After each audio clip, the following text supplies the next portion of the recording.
The front bumper of my new Lexus was hanging halfway off the frame when I pulled into my parents' driveway. One headlight blinked weakly against the dark like it was trying to stay alive. My sister stood beside the wreck holding an iced coffee, completely relaxed. Then she smirked at me. "Dad will make you forgive me," she said casually, tossing her keys onto the porch table. My father didn't even look embarrassed. He crossed his arms and sighed like I was already becoming difficult. "Cars can be replaced, Avery. Don't start drama over family." That word again. Family. It had followed me my entire life like a threat disguised as love. When Chloe wrecked my laptop in college, I forgave her. When she borrowed $8,000 after her divorce and never repaid it, I forgave her. Every disaster somehow became my responsibility because I was supposedly the mature sister. But this car was different. I bought it 3 weeks earlier after working 80-hour weeks for almost 2 years straight. No help from anyone. No cosigner. No family money. Chloe walked closer, still smiling. Then I opened my purse and pulled out the insurance report. Her expression changed instantly. Chloe stopped smiling the second she saw the paper in my hand. Not because she cared about the car. Chloe never cared about consequences until they became public. "What's that supposed to mean?" she asked, folding her arms tighter. I looked at my father first. "You told me she hit a mailbox." "She did," he answered too quickly. I unfolded the report slowly. The crease down the center was still sharp from the insurance office. "That's strange," I said. "Because according to the witness statement, Chloe rear-ended another vehicle hard enough to shove it through an intersection." Silence swallowed the porch. My mother looked at Chloe. "You said nobody else was involved." "There barely was," Chloe snapped. The woman stopped short. The report trembled slightly in my hand, not from fear. Anger. "She has 2 fractured ribs," I said quietly. "And her son was in the back seat." Dad's entire expression shifted then, but not toward Chloe. "Toward me." "Avery," he warned softly. "Don't make this uglier than it needs to be." That sentence hit harder than I expected. Not "are they okay?" Not "why didn't Chloe tell us?" Just protect Chloe. Again. Then Chloe rolled her eyes and muttered the one thing that changed everything. She shouldn't have survived the hit anyway. The porch went completely silent after Chloe said it. Even the ice machine humming behind the kitchen fridge seemed louder than anyone breathing. My mother stared at her like she hadn't heard correctly. "Chloe." "What?" she snapped defensively. "I'm saying the woman slammed her brakes for no reason." I looked at my sister for a long moment, searching for even a flicker of guilt. There was nothing. Just irritation that her evening had become inconvenient. That was the exact second something inside me finally broke loose. Not loudly. Not dramatically. Quietly. Like a rope snapping after years of strain. I folded the insurance report carefully and slipped it back into my purse. Dad noticed immediately. "Good," he said, relieved. "Now everybody calm down, and let's handle this privately." Privately. Meaning Chloe stays protected while everyone else absorbs the damage. I almost laughed.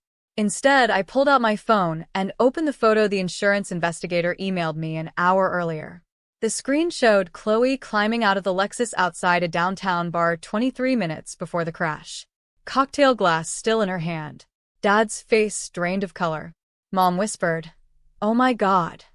But Chloe recovered fast. Too fast. She looked directly at me and smiled again. Then she said, "You won't report your own sister." I wish I could say I answered immediately. I didn't, because part of me still wanted my family to prove me wrong. I kept waiting for anyone, to finally draw a line for Chloe without me forcing it. Instead, Dad rubbed his forehead and said, "Everybody makes mistakes." I actually felt my heartbeat slow down after that. Not from calmness. From clarity. Chloe leaned against the porch railing like she had already won. "See? You're overreacting again." Overreacting.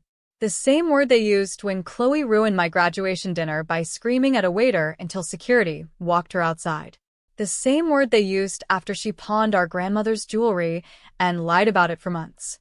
Every memory suddenly connected inside me like shattered glass forming a mirror. I wasn't family to them. I was clean up. I opened my contacts and pressed the investigator's number. Dad stood instantly. Avery, don't. My thumb hovered above the screen. Why not? Because once you do this, there's no fixing it. That almost made me stop. Then Chloe laughed under her breath and said, "Please. Dad would never let anything happen to me." I looked straight at her while the call connected. Then I said quietly, "That's exactly why I have to."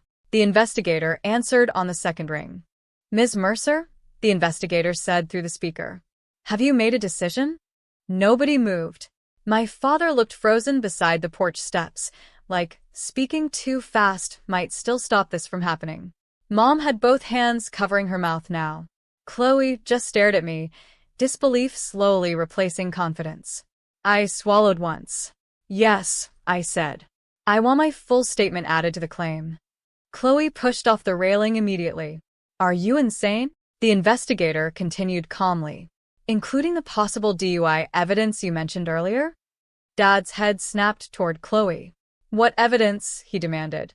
I never looked away from my sister. The bar receipt was inside the car. For the first time all night, Chloe's expression cracked completely. "You searched my purse?" she shouted. "No," I answered. "The paramedics found it beside the driver's seat." Mom sat down heavily on the porch chair like her knees stopped working. The investigator's voice stayed steady. "Ms. Mercer, once this is filed, law enforcement will likely request formal interviews." Dad stepped closer to me carefully. "Avery, please." Not angry anymore. Scared. Because he finally understood this wasn't disappearing. I closed my eyes for 1 second, hearing years of excuses echo in my head. Then Chloe said the worst possible thing. "If I go down," she whispered, "I'm taking Dad with me." Dad went pale so fast it honestly scared me. "Chloe," Mom whispered. "What does that mean?" My sister looked cornered now, breathing harder, mascara slightly smeared beneath one eye. For the first time in years, she didn't look untouchable. She looked reckless. And dangerous. The investigator stayed silent on speaker, probably listening carefully. Dad pointed at Chloe with a trembling hand. "Don't start lying because you're scared." She laughed once. Sharp. Bitter. "Lying." Then she looked directly at me. "Tell them who bought the car insurance for me after my third accident." The porch suddenly felt smaller. Mom turned slowly toward Dad. "Third." He avoided her eyes immediately. A cold feeling crawled up my spine. Chloe kept going. "Tell them who called his friend at county records to erase the DUI charge last year." Dad exploded then. Enough. But it was too late. Every secret hit the air at once like broken pipes bursting behind walls. My mother stood up, so abruptly the chair scraped across concrete. "You told me she never drove drunk. She was 24 and scared." Dad shot back desperately. "I handled it." Handled it. That word again. I stared at him, realizing this had never been Chloe alone. Dad had been protecting her so long, neither of them remembered where the lies started anymore. Then police lights flashed across our driveway. Blue and red lights washed across the shattered Lexus, like a warning finally arriving years too late. Nobody spoke. 2 officers stepped out of the cruiser while another vehicle pulled in behind them. The insurance investigator moved fast. Faster than I expected. I realized then he must have already flagged the case before calling me back. One officer approached carefully. "We need to ask a few questions regarding the accident earlier tonight." Chloe instantly pointed at me. "She's exaggerating everything." The officer barely reacted. "Ma'am, we already interviewed witnesses from the bar." Dad closed his eyes. That tiny movement hurt more than yelling would have, because it meant he already knew. One officer asked Chloe to step aside. She refused at first, then finally walked toward the driveway with stiff shoulders and shaking hands. Mom sat silently on the porch chair, crying into both palms. I stayed near the front door, numb. The second officer turned toward Dad. "Sir, we also need clarification about prior record interference involving your daughter." Dad looked at me then. Not angry, not betrayed, just exhausted. Like he finally understood the cost of protecting one child by slowly sacrificing another. Chloe suddenly screamed from beside the patrol car, raw panic tearing through her voice. They found the pills in my purse. Mom started crying harder the second those words left Chloe's mouth. Dad didn't move at all. He stood in the driveway under the police lights, looking older than I had ever seen him. Smaller, somehow. Like every excuse he had built over the years finally collapsed at once. An officer guided Chloe toward the patrol car while she kept twisting back toward us. Dad, say something. He opened his mouth. Nothing came out. That silence changed everything. Because for the first time in our lives, he wasn't rescuing her. Chloe's panic turned ugly fast. This is your fault, she screamed at me. You wanted this. I looked at her through the flashing lights and realized something strange. I didn't hate her anymore. I was just tired. Tired of being the responsible daughter while chaos got protected because it cried louder. Tired of apologizing for damage I never caused. Dad finally looked at me. His eyes were red. I failed both of you. Maybe he did. But hearing him admit it felt like a door unlocking somewhere deep inside me. The tow truck hauled away what remained of my Lexus, while Chloe disappeared into the back seat of the cruiser. Nobody asked me to forgive her again.